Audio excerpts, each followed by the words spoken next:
नमस्कार। तो मान लीजिए कि सीयूईटी हिस्ट्री का एग्जाम एक बहुत बड़ा किला है। तो आज हम क्या करने वाले हैं? हम मिलकर बनाएंगे वो नक्शा जिससे इस किले को फतह किया जा सके। तो चलिए शुरू करते हैं। इस मुश्किल को एक मजबूत, एक सॉलिड रणनीति में बदलते हैं। अब सबसे पहला सवाल, क्या सीयूईटी हिस्ट्री का सिलेबस बहुत ज्यादा बड़ा है? और सच कहूं तो हाँ, पहली नजर में ये सिलेबस किसी पहाड़ जैसा लग सकता है, डरावना भी। और ये सोचना कि भाई इतना सब कुछ कैसे कवर होगा, ये बिल्कुल नॉर्मल है। लेकिन यहीं पर असली राज छिपा है। ये एग्जाम रट्टा मारने का है ही नहीं, ये है हिस्टोरिकल थिंकिंग का, मतलब घटनाओं के बीच के कनेक्शंस को समझने का। और अच्छी बात क्या है, ये एक स्किल है जिसे कोई भी सीख सकता है। तो घबराने की तो कोई बात ही नहीं है। ठीक है, तो चलिए अब अपने पहले सेक्शन में चलते हैं और सीयूईटी हिस्ट्री के इस कोड को क्रैक करते हैं। मतलब ये समझने की कोशिश करते हैं कि एग्जाम में आखिर सवाल पूछे कैसे जाते हैं। तो आगे हम क्या क्या देखने वाले हैं? सबसे पहले हम सीयूईटी हिस्ट्री के कोड को क्रैक करेंगे। फिर उन सबसे जरूरी 60% टॉपिक्स पर फोकस करेंगे। मीडियम और लो प्रायोरिटी टॉपिक्स को भी देखेंगे। सवालों के अलग अलग फॉर्मेट्स को मास्टर करेंगे। आपको एक पूरा 8 हफ्तों का एक्शन प्लान मिलेगा। और हाँ, आखिर में बात करेंगे ईज टू लर्न के उस एडवांटेज की जो आपकी तैयारी को नेक्स्ट लेवल पर ले जाएगा। अच्छा, आगे बढ़ने से पहले एक बहुत ज़रूरी बात। देखिए, हम जो भी प्राथमिकताएं यहाँ बता रहे हैं वो पिछले साल के पेपर्स के पैटर्न पर आधारित हैं। अगर आपके पास टाइम कम है तो ये स्ट्रैटेजी बेस्ट है, लेकिन और ये ज़रूरी है, अगर टाइम है तो पूरा सिलेबस पढ़ना ही सबसे अच्छा ऑप्शन है। इसे ज़रूर ध्यान में रखिएगा। तो ज़रा इस चार्ट को देखिए। यह है आपके एग्जाम का पूरा एक्सरे। और सबसे बड़ी बात क्या दिख रही है? 50%। जी हां, 50% सवाल सीधे सीधे कॉन्सेप्ट्स पर आधारित होते हैं। इसका मतलब क्या हुआ? मतलब ये कि आधा पेपर आपकी समझ का टेस्ट है, रटने का नहीं। बाकी के हिस्से में सोर्स एनालिसिस, मैचिंग एक्सरसाइज और क्रोनोलॉजी यानी घटनाओं का क्रम समझना शामिल है। तो चलिए अब आते हैं सबसे जरूरी हिस्से पर, हाई प्रायोरिटी टॉपिक्स। ये वो कोर्स 60% है जहां से सबसे ज्यादा सवाल आते हैं। स्मार्ट तैयारी का मतलब ही यही है, अपनी एनर्जी का 60% हिस्सा इन्हीं पर लगाना। और ये हैं वो 4 महाथीम्स, गांधी और नेशनल मूवमेंट्स, संविधान का बनना, मुगल एग्रेरियन सिस्टम और बौद्ध और जैन धर्म। यकीन मानिए, ये 4 टॉपिक्स मिलकर पेपर का लगभग 40% हिस्सा तो कवर करते ही हैं। साथ ही कॉम्प्रिहेंशन पैसेज भी अक्सर इन्हीं से आते हैं। इनको मजबूत कर लिया तो बाकी का रास्ता भी आसान हो जाएगा। अब एक उदाहरण देखते हैं, बौद्ध धर्म। हम इसे अक्सर सिर्फ एक धर्म के तौर पर देखते हैं, है ना? लेकिन ये उससे कहीं ज्यादा था। ये उस समय के समाज पर एक तरह की सोशल कमेंट्री थी।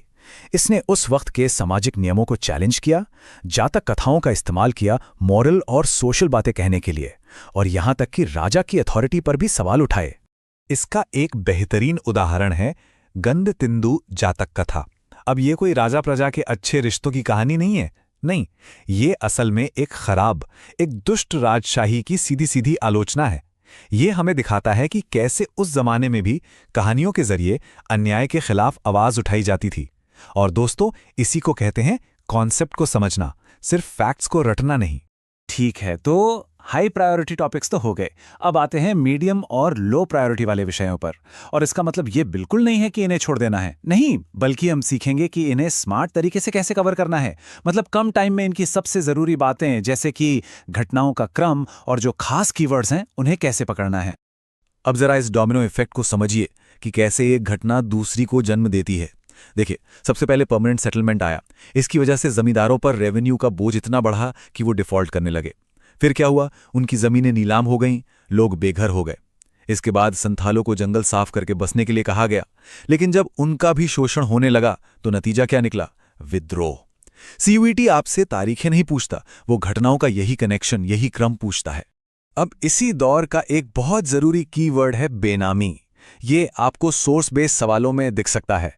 इसका मतलब बहुत सिंपल है, एक ऐसी डील जो किसी नकली या झूठे नाम पर की गई हो। ऐसा क्यों करते थे? ताकि कर्जदारों से या कानूनों से बचा जा सके। खासकर जब आप दक्कन के दंगों जैसे टॉपिक्स पढ़ेंगे तो ये शब्द आपको बार बार मिलेगा। एक और ऐसा ही शब्द है वर्णिक। महाभारत जैसे ग्रंथों में इसका जिक्र है। जब भी प्राचीन भारत के सामाजिक इतिहास से जुड़े सवाल आते हैं तो ये शब्द वर्ण व्यवस्था और इकोनॉमी के बीच के कनेक्शन को समझने में मदद करता है। इसका सीधा सा मतलब है व्यापारी या मर्चेंट। चलिए अब एक रैपिड फायर राउंड करते हैं मुगल रेवेन्यू टर्म्स का। ये मैच द कॉलम में बहुत काम आएंगे। रेडी? पहला, भाउली। इसका मतलब है फसल के हिस्सेदारी के आधार पर टैक्स तय करना। दूसरा, कंकुत। इसमें खड़ी फसल को देखकर ही अंदाजा लगा लिया जाता था कि कितना टैक्स बनेगा। और तीसरा, बटाई। इसमें फसल कटने के बाद असल में उसका बंटवारा होता था। इन तीनों का फर्क समझना बहुत जरूरी है। ठीक है, तो अब तक हमने ये तो देख लिया कि क्या पढ़ना है। अब बात करते हैं कि सवालों को सॉल्व कैसे करना है, खासकर उन ट्रिकी सवालों को जो अक्सर फंसा देते हैं।